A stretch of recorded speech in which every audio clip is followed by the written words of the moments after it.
The rising inequality and growing political instability that we see today are the direct result of decades of bad economic theory. It's time to build our economy from the bottom up and from the middle out, not the top down. Middle out economics is the answer. Because Wall Street didn't build this country. Great middle class built this country. The more the middle class thrives, the better the economy is for everyone, even rich people like me.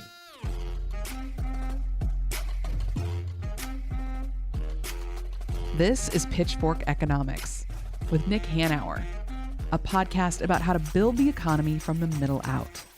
Welcome to the show.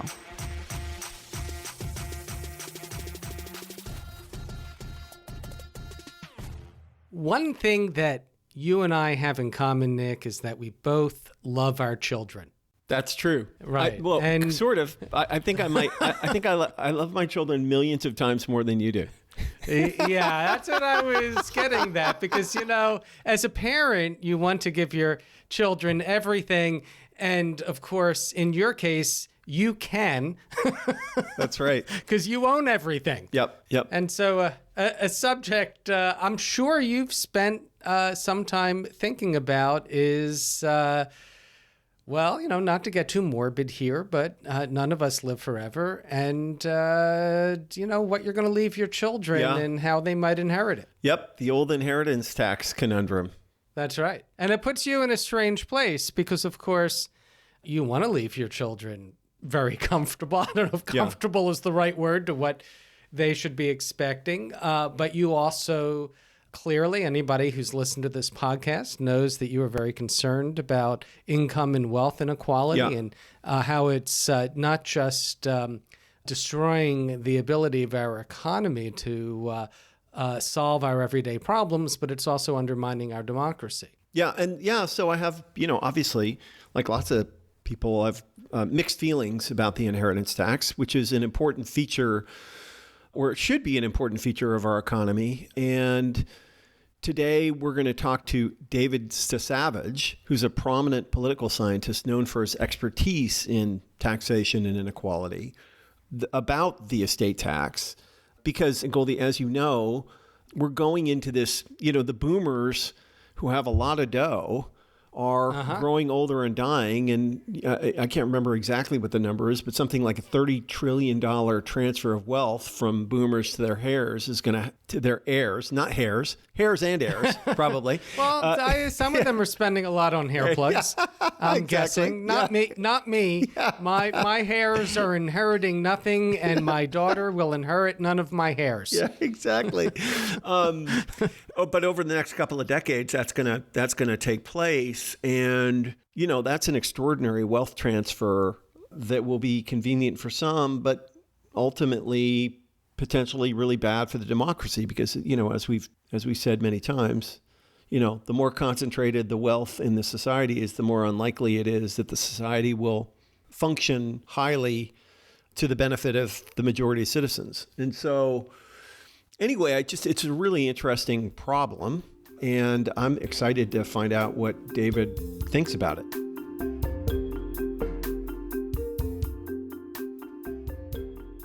My name is David Stasavage. I'm a professor of political science at New York University. I've written several books related to inequality, one of which is Taxing the Rich, A History of Fiscal Fairness, with my co-author, Ken Cheevy, who's at Yale. And the second one is The Decline and Rise of Democracy. Both of those are published by Princeton, and the Taxing the Rich book was 2016, and Decline and Rise of Democracy came out in 2020. I'm guessing those two theses are related. Everything is related. When you get to be an academic of this age, it's all the same thing. Yeah. That's great. So today we get to talk to you about the inheritance tax. So for our listeners, why don't you create some context and tell us about the history of the inheritance tax, what its purpose was, and how that's changed over time. Sure, and just let me preface that by saying that we're a little bit different in the U.S. in that we call it the estate tax, whereas everybody in any other country calls it inheritance. So if you're fine with that, I'll just say inheritance tax. Oh, yeah, of course. That's fine. Yeah, it's interesting. That distinction is very interesting. Yeah, so the interesting thing about the inheritance tax is that inheritance taxes actually predate income taxes. And that is because back in the 19th century, when a lot of European and Western countries were establishing inheritance taxes, they had a somewhat self-enforcing quality to them, because if someone died and their heir wanted to get title or probate to whatever was left to them, then they wanted to go to some official authority to have that registered. You didn't want to keep it, under wraps and just say, oh, this is mine. And so automatically, governments got in the habit of saying, okay, well, if you need to do that with us, then we'll charge you a stamp fee initially, or maybe we'll charge you something higher than that. And eventually we got full-blown inheritance taxes. And this was all before governments had the capacity to create anything resembling a modern income tax, because you didn't have well-developed banking systems or ways of tracking income, or even a concept of what annual income was. That's so And fascinating.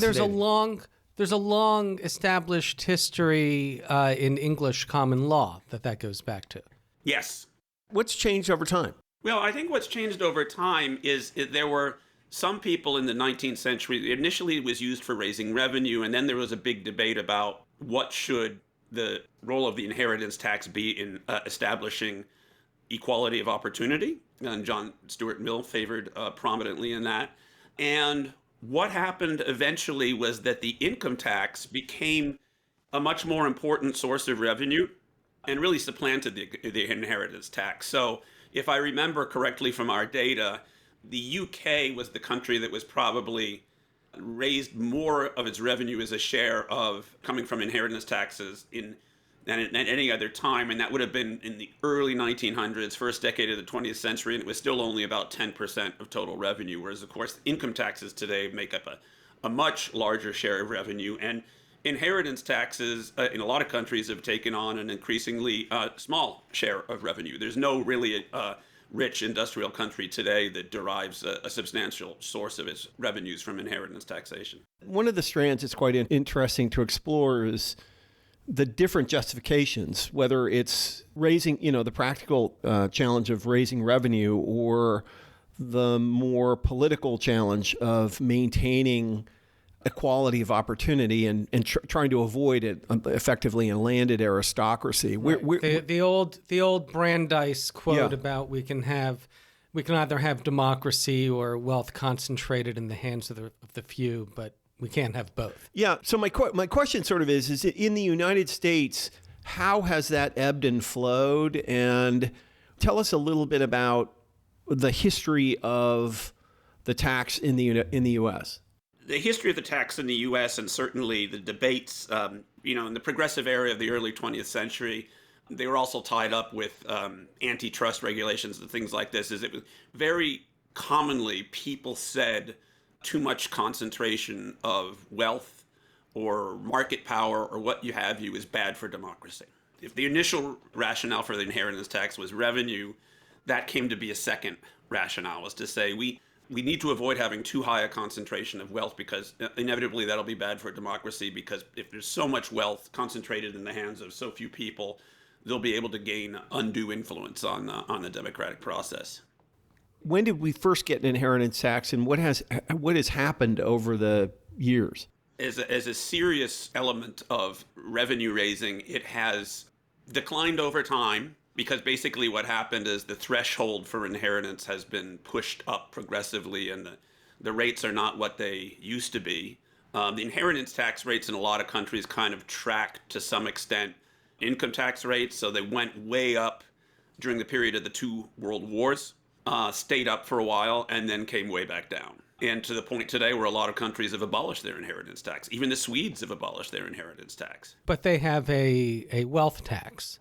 Yes, they have a combined tax. wealth and income tax, but it's interesting, and there's other countries that don't have a wealth tax that we think of as being progressive that have abolished their inheritance tax. Interesting. So who else has abolished an inheritance tax? I'm surprised to hear that.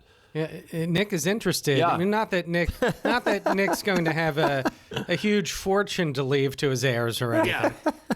Yeah, I'm having a hard time remember from our 2012 paper, but I think the Australians have certainly done it. There's a number of countries that have done it that you wouldn't necessarily think of as being like right or right wing or something like that, and they've done away with it. And the other thing about inheritance taxation is if you look at the U.S. and the U.K. cases, it's pretty unpopular.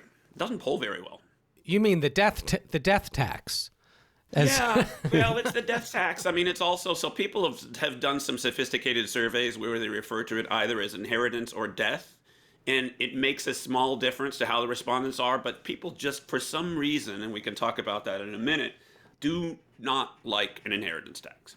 How about when we call it an estate tax? No, that doesn't Doesn't make a difference. No. Okay, so we need to do some better branding here. Yeah. Yeah. I hate to put you on the spot, but do you remember, the last 50 years or so of where the inheritance tax has been in the United States and how that's evolved, at least since the beginning of the neoliberal era? Yeah, well, it was already at the beginning of the neoliberal era, taking in a smaller share of revenue than it did previously, but that it's only come down over time as there's been so many exemptions and as the ceiling has been raised, so it now touches very few people at all. There's also, of course, lots of ways of doing estate planning to try to avoid it. So it's a curious thing that you would think if a tax really only burdens a very small section of the population, then why shouldn't there be a large majority in favor? Yeah, it's super interesting. What do you think that is? Why do you think that is?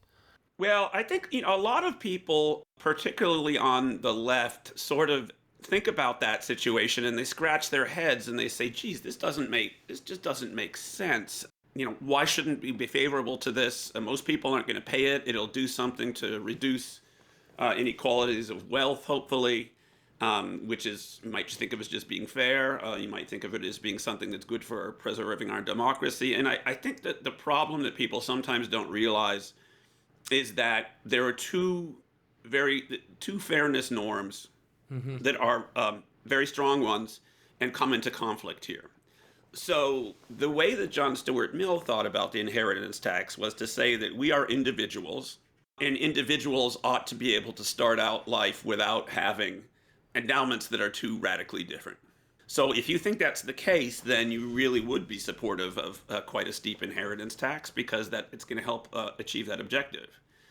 Now, the other norm is that you think that people should be able to save for their children. And it's unclear, some would suggest, if we think of societies composed not of individuals, but of individual family dynasties, then it seems like a dynasty ought to be able to pass on things from one generation to the next, just as I ought to be able to fairly save for my retirement without having that taxed an extra amount just because I'm saving it for later on within my own lifespan.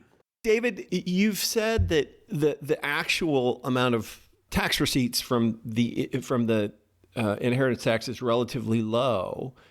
But if you just stipulate that the inheritance tax was what David wanted it to be, could it be a lot? Well, I would think of an alternative tax that could raise money and that polls very well. And that is a net wealth tax. As some countries have implemented and as we've already discussed in the case of Sweden. Because if you look at polls on net wealth taxes, a small amount of your wealth taxed each year rather than having some large chunk taken at the time of death, which seems like a particularly sensitive time, or at least I suspect it is, then when people run surveys asking individuals what they think about that, they're much more favorable. They're much more favorable to a net wealth tax than they are to the inheritance tax. Okay, we're going to come back to that, but I'm asking a more practical arithmetic question, which is, What would it raise if we were at like 1970 rates? It wouldn't raise that much. It wouldn't raise nearly as much as a net wealth tax was. That's why I shifted over to talking about a net wealth tax. Okay, so why is that? Can you explain the arithmetic to us? Because I think the arithmetic is that for one reason or another, you'd have to have a inheritance tax with really, really high rates to raise a lot of money. Well, I mean, the rates for big estates is 50%, right? Which is a pretty high rate. It's a pretty high rate, but again, there are also so many ways to do estate planning to get out of this, and that's not an area where I am expert. But for any person who's really that wealthy, they're going to be engaging in various strategies that are ways of getting around the inheritance tax. There are countries where, in England, for example, the inheritance tax agricultural land is exempted, and you think of that as being, well, that's, to preserve small farmers, but it turns out a lot of the agricultural land in England is owned by very rich people who were formerly in the nobility. Yeah. And so automatically... We're still in the nobility. yeah, they're still in the nobility. Yeah, so automatically a huge swath of their wealth is just totally not subject to the tax at all. So it seems like it's unpopular, it's difficult to administer, and it's hard to think about it doing it in a way that would raise a lot of revenue. And so this is why, again, I'm coming back to... Yeah, I have some experience with this. Do you? Yes. And I mean, I think that there are principally two ways of getting out from under paying lots of inheritance tax. The first is to set up a trust for your children before you die, where you transfer some of the money into the trust. But I mean, there's a limit to that. And of course, one of the things that you're doing is you're giving up that money for your children during your life. And the second thing that I think is much more significant in terms of the avoidance of tax is that you can donate it to charity, right? You can create a big foundation, which is what many of the best known philanthropists in the country have done, both as a way to ideally generate some good, although that doesn't always happen, but definitely it's a great... I think the problem is those things tend to go to very select sources. So when, part of Lincoln Center is now named after David Geffen, that, it's not, there's most of the people that go to Lincoln Center are pretty well off already, right? Mm-hmm. It's not like it's supporting the poor. So but of course, but the Gates Foundation or whatever, the Ford Foundation, whatever it is. That's a different beast. Yeah, the Gates Foundation. They've really done a tremendous amount. Yeah. The other thing, and it's certainly the case that a lot of these donations that are made, they're often they specify that they will remain as part of the estate, and so it stays as part of the estate until a person dies as their wealth, until they die, and then when they die, it goes, to this other source rather than into the U.S. Treasury. Yeah, correct. I'd like to get to a little bit of the other justification for an estate tax, and that is addressing the concentration of inherited wealth. Yeah. Concentrated inherited wealth is a pox on our democracy, and the founders understood that, and we seem to have understood that through most of the country's history. And we don't seem to understand that now. How important is an estate tax simply to lessen that divide that has been increasing over the past 40 years? Well, it's incredibly important, and the thing to, if you look at Thomas Piketty's 2014 book, which was so influential, and he did a lot of work to show how the share of total private income from inheritance is growing and going to keep growing. And so we are in a world where it's a little bit more like the Gilded Age, where there were people who made most of their, they didn't need to make any money. It was all inherited, right? And there was a substantial fraction of income that came from, at the time, wealth. A lot of it was in government bonds, for example. And so our society is heading towards a division like that. And so you do wonder how healthy that is for our democracy. Yeah, you actually don't wonder. You may wonder. Yeah. We don't wonder. The reason I say that, of course, is that this is something I talk about in the 2020 book, is that, like it or not, paradoxically, democracies have been able to survive with very high rates of inequality. Yeah. And this is true for a lot of the late 19th and early 20th centuries. That, maybe it's good that democracy survives, but as I say in the last sentence of my 2020 book, we also have to be happy with a democracy that does survive and, ask whether it's delivering what people expect from it. And that's where you fear that, it might survive, electoral competition might continue, but that policymaking is going to be very heavily influenced by, the fact that wealth is heavily concentrated and held by a relatively high amounts of wealth held by a relatively narrow amount of the section of the population. Yeah. So let's get to your affirmative case, which is, what should we do? Where do you think policymaking should go? I think the next stage, and I don't know when this will happen or if it will happen, is to follow along the lines of what Piketty suggested in his 2014 book, where he advocated for an annual net wealth tax. He wasn't calling for using the inheritance tax to deal with this issue. And so if it does poll better than the inheritance tax, why would one not think of that? And that as you have so much more wealth out there, I think, particularly as governments, Western governments, have very high levels of debt, public debt, someone's going to come along at some point, some political entrepreneur, and say, hey, we have this huge source of private wealth. Let's start taxing it to help solve some of our fiscal problems. Interesting. And what's your best guess about how that would be structured? My best guess is that it would be some small, I don't know, I think Piketty suggested something like 2% of net wealth per year, which is actually quite high. Because if you think about that, the thing about an inheritance tax is the rates are higher, but it happens only once. But this is every single year. So it compounds. Say you're thinking that you're earning, 5% per annum on average on wealth, that 2% tax means it's 40% of your income from wealth. That's huge. Yeah. Now, correct. I doubt politically that a 2% rate would be considered to be feasible, but something smaller might, and that's to be debated. Now, the other thing to recognize about the net wealth tax, we do have to be careful. It does poll better than inheritance taxation, but it's not entirely clear that most people know what a net wealth tax is. So when some of these surveys are presented, they don't necessarily explain it in advance. And my co-author from the 2016 book, Ken Sheevy, and I did some surveys, one survey I think it was, where we asked about support for a net wealth tax, and then we gave people an open-ended opportunity to explain to us what a net wealth tax is, and most of them had no idea. The ideas were all over the place. So it's possible that once that is explained in more detail, that support for it will dwindle. But it seems like I would just be willing to bet that if there's going to be a new trend in wealth taxation, it's not going to be via the inheritance tax. It's going to be through something like a net wealth tax. And to be fair, the majority of Americans already pay a net wealth tax of sorts. If you're a homeowner, you pay a property tax, which is a pretty significant chunk of the value of your house, which, by the way, is the typical American household's largest asset. And even if you're a renter, you're sort of indirectly paying the property tax as well, because the cost of that tax is passed on to you in rent.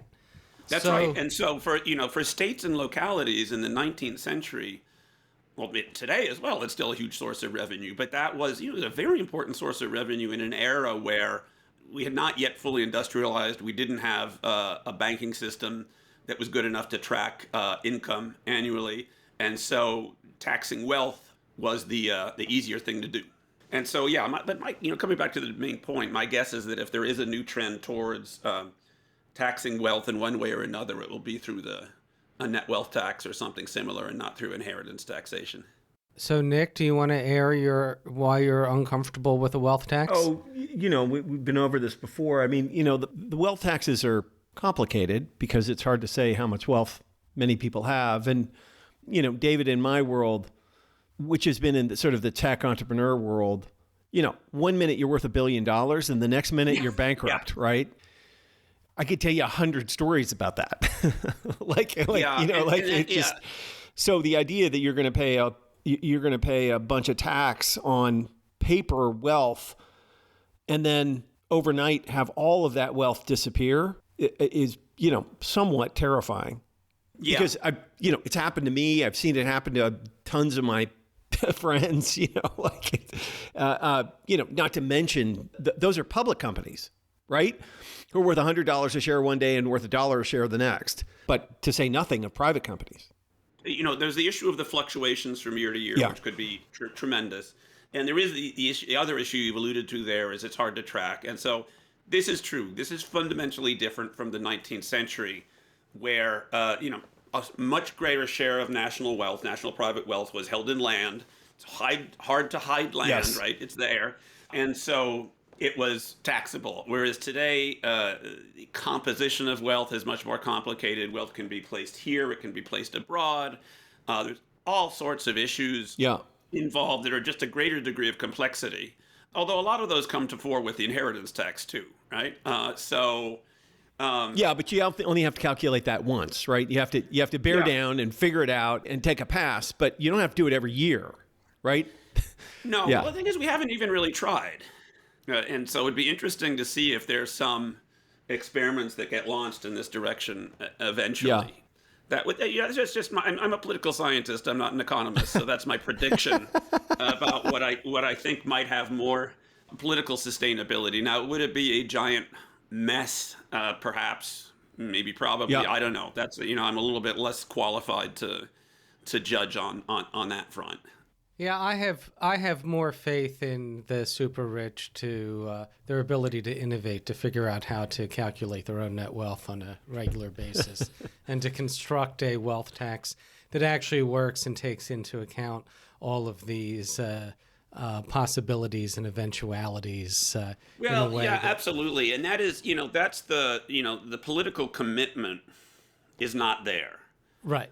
It's not. So let me give an analogy from the income tax. In the 1960s, when Britain had a top marginal rate of income taxation of 95%, so when George Harrison wrote about 1 for me and 19 for you, or whatever the line was, the taxman, the person who had headed the Inland Revenue, which is what they called their revenue agency at the time, wrote and explained how they collected the tax and explained how they dealt with issues like, say, people being part owners of a company and not taking part of the company's income as part of their own income in a given year, so as to, basically not have to pay tax on it. And what the government did at the time was they just said, okay, you should have been taking this fraction of income. That would have been the reasonable fraction that should have been declared as your own income. And you owe us tax on the base of that, even if you haven't officially deposited it into your bank account. Now that's a different world. Right? That's a tough one. That's the thing. You see, that's a very, very different world. Yeah. Politically, from what you would have today. Yeah. With either the inheritance tax or the net wealth tax, where there's just not a very strong that story that I just encountered, the idea that someone would propose doing that today, and that the U.S. Congress would pass it. I mean, that is I'm more likely to get hit by a meteorite. Right. Coming out of my office right after this podcast than is the probability of something like that actually being implemented. Yeah, I think I suspect you're right. Again, I have faith in human ingenuity to figure out how all of civilization is about taxation. Yeah. Well, that's true. We do need revenue, and that's and the question is where it comes from and what and one of the problems in this country right now, of course, is that we're so focused on other issues. The idea of any big debate about taxation just can't really happen. If you contrast us with the UK, well, first of all, they still have an annual government budget, if you can believe that, instead of just this scattershot, continuing resolutions or bills. They have a budget speech in April where the Chancellor of the Exchequer explains what they propose to the Commons. It's discussed in the newspapers. It's a salient issue of public discussion.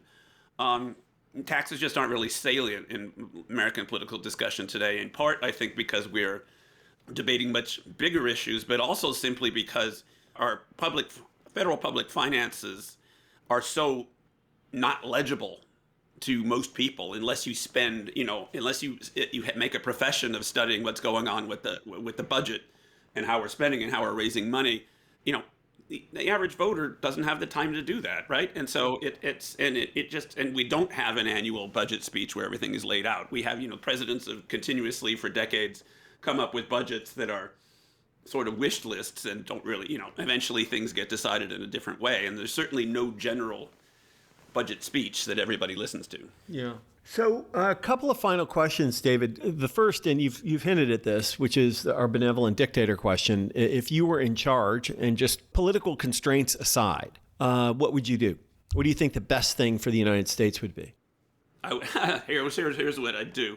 It's an easy way to answer this. I'd establish a commission. Come on. No. Boy, he is a political scientist. I'd establish a commission to think about the feasibility of a wealth tax, and I would a net wealth tax, and I would consult. I would have some top tax law people. We have some of them here at NYU's School of Law, and ask them to think about the feasibility of it and how a law could be written in such a way that this thing could actually be implemented. That's probably the way I'd go, just because I think the various barriers against inheritance taxation are just too. You're dodging our question. Forget the politics. You said benevolent dictator. Yeah. He's being benevolent. Yeah, I know. How about if you were forget the benevolence? You were just a dictator. Yeah. Yeah. And you could just impose your will. Well, okay, it depends what my will is. If my will is to maximize my own revenue at the expense of everybody else, that would be one thing, but that wouldn't be the goal. No, I just think we have to go out and make the case for rethinking taxation of wealth in one way or another. Okay. And people aren't really making the case out there now, and it needs to be done in a reasonable way that sort of explains in a way that is compelling and simple. And maybe coming back to that issue, do most people even have even the faintest idea of what a wealth tax is? Maybe see if one could establish the discussion about that such that it might become more of a well-cemented idea in people's minds, and then start off, think about a wealth tax that's not too high, but that would raise some more revenue. And, God knows we're at a point where it's not only that inequality that we have to worry about, we do have to worry about our federal debt and how to manage that. So essentially, you're saying Piketty was right. I think Piketty is right, but I think he proposes solutions that are, he wanted to have like a top marginal income tax rate. He proposed of 70% or something like 70 or 75%. That's not going to happen. That happened in cases, as we write in our book, where there was a world war, you needed revenue. An argument was made that everybody else is out there fighting, maybe losing their lives. People who are above, conscription age, who have higher wealth, are sitting at home. We ought to have a conscription of wealth as well. That was an incredibly powerful argument made in at the time of World War I and again in World War II, and that's what gets you rates up to that level. But it's really only when you have those moments, severe moments of crises like that, where you have the sense that some people are sacrificing and others are not, that you get major policy moves like that, I think. Like maybe, I don't know, a existential level impending climate crisis, where, we've got 10 years to transform our economy, or else, civilization ending events. Yeah, I guess I'd like to be more, I'm generally an optimistic person, but I'm not sure how optimistic I am on that front, just because it seems like we've had a lot of really bad climate crises already, if you look at what's happening.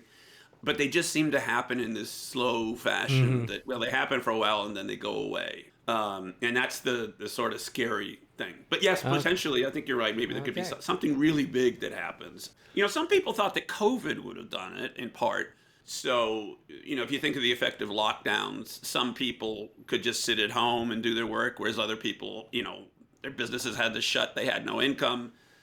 And maybe that would have brought a differential, but, it really didn't. We ran a survey actually saying that, prompting people about the unequal effects of COVID during the lockdown era did prompt people to prefer slightly higher top tax rate on income in the UK. But the effect was small. It wasn't anything like the effects of, World War I or World War II on the tax system. One final question, David. Why do you do this work? I don't know. I think that's it's just, I've always been interested in history. I've been interested in politics. I'm interested in using history to think about where we are today. I do find that, I'd like to hope that people think out there that we need to continue studying democracy and inequality, because we want to preserve our democracy, and we acknowledge that some inequality may be justified by some people being more talented or exerting more effort or whatever. But we also recognize that, some inequalities occur, a lot of them occur for unfair reasons, and that ultimately too much inequality is unhealthy for democracy, either in that it can lead to the end of it, or it leads to a form of democracy that gets really hollowed out. Yeah. Well, thank you so much for being with us. Fascinating stuff. Yeah, Goldie, the most surprising thing to me about that conversation was David's lack of optimism, I suppose, around the inheritance tax itself. I must say I was sort of anticipating him when we were trying to put him on the spot on like what he would do. I just assumed he would say, close all the loopholes and raise the rate to 70%. Right? Like I'm all for that. Yeah. I guess I would have thought that's where he was going to go. That's sort of where my head would go if I was going to address this. But he had a lot, he obviously has, he has a lot of expertise around this. And as a political scientist, right, he's deeply attuned to what's politically viable, which it's a fair starting point, right? Right. What did you think? Yeah, I mean, obviously, right now, in this moment, it would be very difficult to get back to, 1950s, 1960s level of taxation on inheritances, on income, etc. But, it had been difficult before we got there. As he pointed out, yes, it took World War and the Cold War to get at those top marginal rates, and they've been declining ever since. But we did get at those. So, politics change, and it's not something you ever expect. Look, you and I have been working together on changing the political narrative for almost a decade now, you a bit longer, and it's slow in coming. Oh my God, it is slow in coming, but it's been coming. We've made progress. So, we may not be able to do the things we want with the tax code now, the things that we need to do. We may be able to do it in another 10 years if we continue to work at it. Maybe I feel a bit more strongly about inherited wealth as somebody who won't inherit a lot of wealth and who won't pass a lot of wealth on. So it's not my ox being gored. But, I mentioned in our conversation that Brandeis quote, which I think is true, that you can have democracy or you can have concentrated wealth in the hands of the few, but you can't have both. And even worse is not just concentrated wealth, but concentrated inherited wealth. And understand, when you go back to Piketty and you look what he's talking about, the era that we're returning to, that wealth, the way that earns income for the heirs, it's pure rent seeking. You are essentially making money on your money by renting out your money or by purchasing things that people pay rent on. This is a recipe for a rent-seeking inherited elite, which is what, that's what Europe was for hundreds of years. Yeah. So would I take a 2% wealth tax, annual net wealth tax over a 60%, 70% inheritance tax? Sure, why not? It produces the money and the revenue in a more steady and reliable fashion. It actually raises more money over the long run. It's probably a more efficient tax in the long run. So I would take that, but I wouldn't give up on taxing large estates because it's un-American to establish these elites. And one of the things, the word we didn't use in this, we talk about money and wealth. What we haven't been talking about power in this episode. Yeah. And money buys power. Yeah.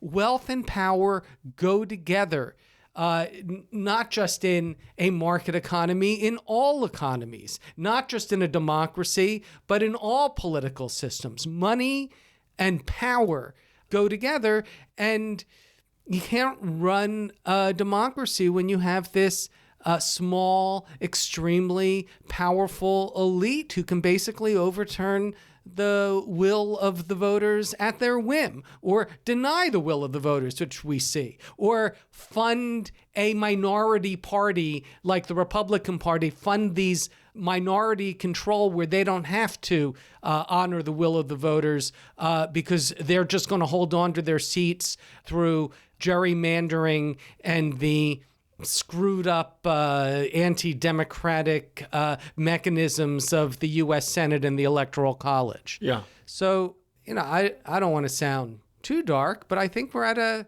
very dangerous moment for a lot of reasons, and one of which is our democracy is at risk. And part of it is Trump, who, by the way, is this rich, powerful, inherited a lot of his wealth to start with, would-be dictator. And that's what happens when you allow wealth and power to concentrate in the hands of the few. They're not all benevolent billionaires like you, Nick. Yeah. It's complicated. It's complicated. And again, I want to get back to, I know we've talked about this. I just want to assure you, Nick, that if we did a 1-2% wealth tax, a net wealth tax, I know it will be difficult on you, or rather on the people you hire to figure out how much you own and how much you have to pay tax on. And I also understand, by the way, that some of your buddies are going to cheat, right? There's going to be a lot of evasion going on, as if there isn't already. And, but neither of those are reasons not to do it. Yeah. If you're going to make the tax code difficult on anybody, it should be the super wealthy, because they don't do their own taxes. And That's true. I just look at it this way, Nick. You're making jobs. You're going to be a job creator from all the accountants you're going to have to hire to be able to figure out your taxes. And I can feel great about that. Uh-huh. There you go. And of course, if you want to read more from David Stasavage, there will be links in the show notes. Pitchfork Economics is produced by Civic Ventures. If you like the show, make sure to subscribe, rate, and review us wherever you get your podcasts. Find us on Twitter and Facebook at Civic Action and Nick Hanauer. Follow our writing on Medium at Civic Skunkworks, and peek behind the podcast scenes on Instagram at Pitchfork Economics. As always, from our team at Civic Ventures, thanks for listening. See you next week.